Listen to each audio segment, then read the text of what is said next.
Hey everybody, welcome back to the channel. We just got our first glimpse into what Nintendo's 2021 is going to look like through their first full-scale Nintendo Direct in over 500 days. And in my opinion, it really didn't live up to that title. But you all know the drill. Like, share, subscribe. Let's get into it. There were a ton of announcements made during this direct, so to make it a little bit easier for me to go through it all, I organized it into a couple of different categories. The first of which is announcements that weren't games. So in here we've got Super Mario items coming to Animal Crossing New Horizons. Not a whole lot to say about that. It's cool, but it doesn't really do anything for me. Hyrule Warriors is getting an expansion pass. They announced this in a kind of weird way where there was a whole trailer where they didn't really say anything other than it's getting an expansion pass, and then right at the end there was a block of text that was like, here's how it all breaks down. But even that didn't really say a whole lot about what it was. It does kind of seem like they're teasing Purah and Robbie as being playable new characters as part of this expansion pass, but who knows? Honestly, with Nintendo, anything could happen. The Hades is getting a physical release date. So, I would have personally been more excited to get Hades released on other platforms. But, it was one of the best games of last year. So I really can't be mad about it getting basically any other attention that it can get. And then last, but absolutely not least, of the non-game announcements is the new Smash character. We're getting Pyra and Mythra from Xenoblade Chronicles 2, a game that I don't know anybody who played, but what's weird about the way that they announced this is that they started it off in a way that made it feel like it was going to be a DLC for that game, and then they sort of bait and switched it into being, it's a new Smash characters, in a way that I feel like is kind of gonna be disappointing for both fans of Smash, who have voiced that they don't want more anime sword characters, and fans of Xenoblade, who are probably starting to get excited at the prospect of getting a story-based DLC for that game. So I think it was kind of a miss all around.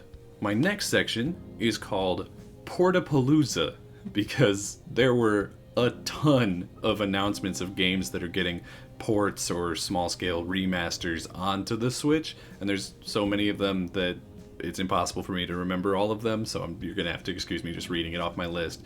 But what we got is Fall Guys is coming to Switch just in time for nobody to talk about Fall Guys anymore. Outer Wilds is getting a release onto Switch, which is neat because that game was really good, but don't maybe watch the part of this direct that is about it, because they kind of spoil a bit of that game as a part of the trailer. So avoid that. Famicom Detective Club is a game, or a group of games, that I had never heard of before. I guess they're murder mystery games.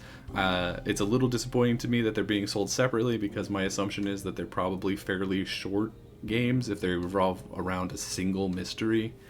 So it's weird to me that they're being sold separately, and the animation on them is like not great. So it's just, I'm assuming that they'll be sold for very cheap, but if not, it's a strange announcement for me. Legend of Mana is getting remastered. I guess this wasn't a part of the collection of Mana that came out, like, was that last year or the year before? Like, very recently. Apparently in this one you can, like, drop locations onto the map yourself, which gives me really big Dark Cloud vibes. I'm a fan of Dark Cloud, so really no complaints there. Tales of the Borderlands is getting a release on Switch. Not sure if anybody still cares about Telltale games in 2021, but that was one of the better ones. So, if I had to pick one to port, it'd be probably that one. Capcom Arcade Stadium. This is a weird situation because Capcom has in the past done a lot of these ports of their older arcade games to, 360 or PS4 or whatever. But this is the first time, to my knowledge, that you have to buy the games piecemeal, because it says that you get 1943 for free, but then you have to buy like game packs, and then like Ghost and Goblins is sold separately. I don't know. It's weird and clumsy, which is kind of Nintendo's MO, so I guess I shouldn't be surprised. Stubbs the Zombie is getting a remaster onto the Switch, which is maybe a weird choice, but it's being put out by Aspyr, who just recently got purchased by Embracer. Watch my previous video if you are unfamiliar with who Embracer is. So I assume that this is them just doing what Embracer has been doing for the last couple years, which is putting out really easy remasters of games so that they can collect on the small sales for a recognizable name. Plants vs. Zombies Battle for Neighborville Complete Edition. I don't know anybody who's played either of the Garden Warfare games, so I don't really know who this is for, but it's coming to Switch now, so that's cool. Miitopia is coming to Switch. I, for the life of me, cannot tell if this is actually a new game or if it's just a port of the old one. Every time I look at it, all I can think is, hey, isn't that the Street Pass thing? But apparently that's also a different game. I have no interest in this, and I would not be surprised if most people didn't. Ninja Gaiden Master Collection. They're going to take 3 of the Ninja Gaiden games, put them in one collection, and release them on Switch. They're good games. I've only played the first one, but it's cool to see them released in other places. Saga Frontier is getting remastered onto the Switch. I have no idea what that is. It looks like it's the same art as the Final Fantasy art used to be, so maybe it's related. Literally have no idea. Apex Legends is getting ported over to the Switch, which really my first reaction was that wasn't already on the Switch, so I'm glad it is now, because it really should have been everywhere, but I guess it took a little bit of finagling to get it on there. And then the biggest port, and maybe one of the strangest announcements in the entire show, is they brought out Eiji Aonuma, the Legend of Zelda guy, and he was like, hey, I know that you guys seeing me is gonna make you think that we're gonna announce something about Breath of the Wild 2, because everybody wants Breath of the Wild 2, but I'm not doing that. Instead, we remastered the bad one, which I've never played it, so don't take my opinion on whether or not it's the bad one. It's literally just all what I've heard about it. But they're doing a remaster of Skyward Sword to the Switch. From what I can understand, from what people have told me, the biggest problem with this game was its motion controls, and it seems like they're doing everything in their power to remove that from the game. So making this game playable is probably a really cool thing, but I've never really been a huge Zelda guy, so it doesn't really do anything particularly for me, but I still think it's cool. Which brings me to my third and final category, brand new games. It's the most exciting category, although honestly the Skyward Sword remaster is probably one of the bigger announcements. But regardless, we've got Samurai Warriors 5, which I know a lot of people really don't like the Warriors games. Me personally sort of grew up on them, so I love this. They've changed a lot of the character designs, which is probably for the best, because the series has been going on for 20 years and looked basically the same. Hasn't really changed up the formula dramatically at all. My only problem with them changing the designs is that they all look worse. Why? We're just all twinks now. Not really sure what the deal with that is. New Nobunaga just looks like Musashi, or who's that guy with the big sword? Yagyu? Like, they look the same. They even have the same weapon because they gave him a big sword now. And then Mitsuhide just looks like a more boring version of Chosakabe. So it's like, okay, I don't know. I'm not a big fan of it. We also see like who I assume to be Lady No and Okuni and Hideyoshi, and all of their designs are noticeably less interesting and have less personality than their previous counterparts. So I'm really hoping that this isn't a trend throughout this game, because I'm a sucker for this kind of game, and I'm probably going to end up playing it anyway. Although I almost certainly won't play it on my Switch because I've got these big hands, and those giant, tiny Joy-Cons just don't work for me for extended periods of time. So I'm probably going to be playing it on my PlayStation or my Xbox. At some point, I'm going to have to buy a Pro Controller, but I just don't like the idea of having to buy a secondary controller just to make playing on a particular system not suck for me. But that's not here nor there. The second new game announcement was Monster Hunter Rise, which had already been announced, but we got to see a lot more about it. A lot of new monsters, at least new to me, because the only one I've played is World. There's like a big spooky spider and like a really cool looking bear. I don't know. I'm excited to play it. This will probably be the game that forces me to buy a Pro Controller, because I cannot imagine playing this game with Joy-Cons. It also, because it's a Switch exclusive, looks noticeably less detailed in the overworld and the monsters in particular. So that's not great. They show off a feature called Rampage, which is basically a large group of monsters sort of like attacks your base in like a Monster Hunter Horde mode sort of thing. And honestly, that sounds pretty interesting. Like, if I could play that with my friends and have the admittedly unreliable Nintendo online thing work out, like, heck yeah, that sounds really cool. Plus, I saw somebody in the trailer like wrap wires around a monster and start puppeteering it and like control it for a bit, and that's super cool. So I'm all in on this game. The Mario Golf Super Rush. I don't understand this game. So many people are so excited for this, and I just don't. Please explain it to me, because I don't get. Is this like knack excitement, where you're like, heck yeah, knack, but like you're not actually gonna play it? I don't understand, because to me it just looks like another Mario sports game, but there's gonna be a story mode and like a speed golf mode where everyone gets to play at the same time.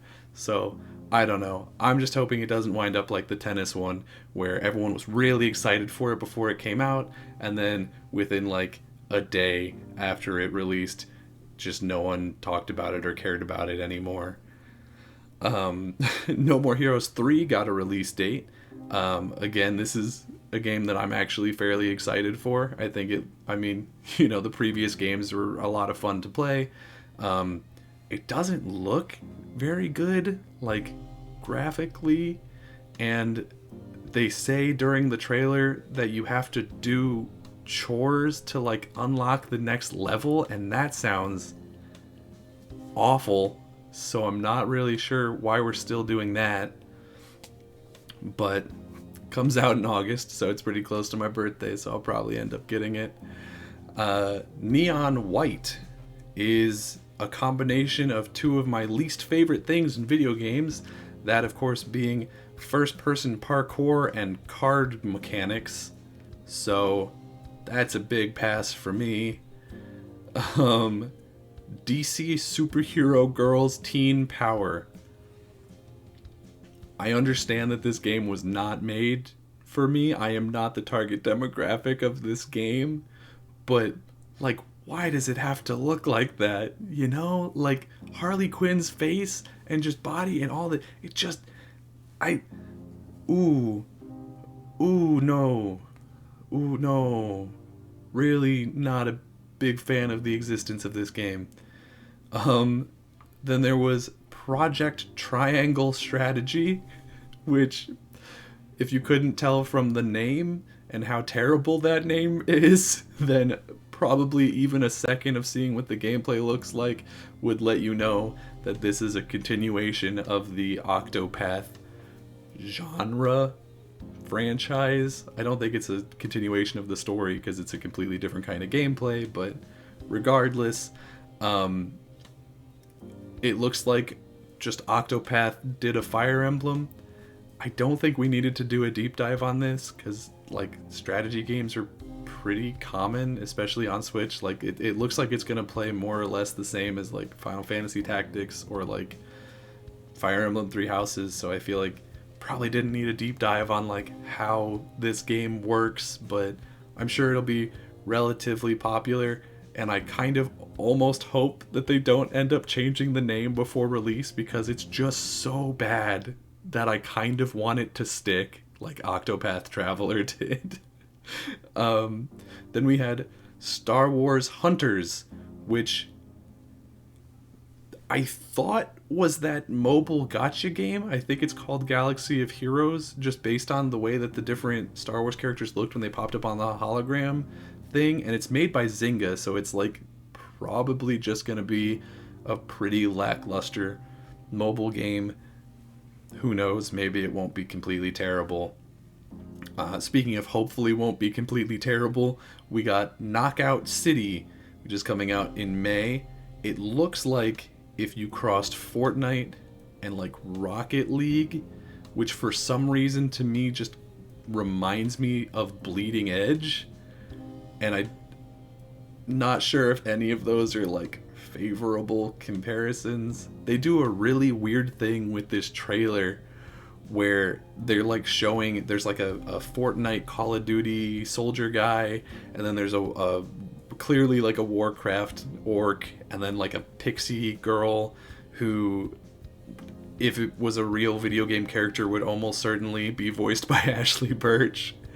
And then they're like playing the game in the trailer, but they don't appear in the game, so it was just like a really weird, kind of confusing framing device that I don't think played favorably to what this game is or like helped explain what this game was. It basically just looks like it's an arena combat dodgeball thing.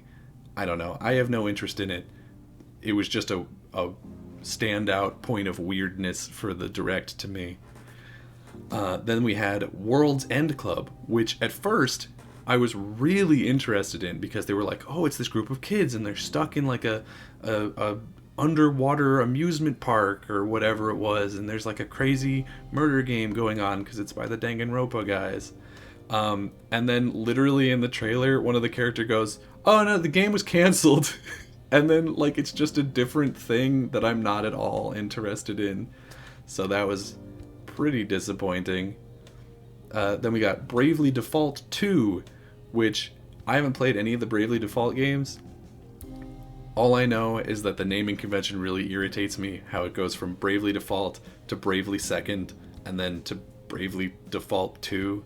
Like I feel like you already did 2 with Bravely Second. Whatever. It's just a weird OCD thing. I'm sure it's a fine game.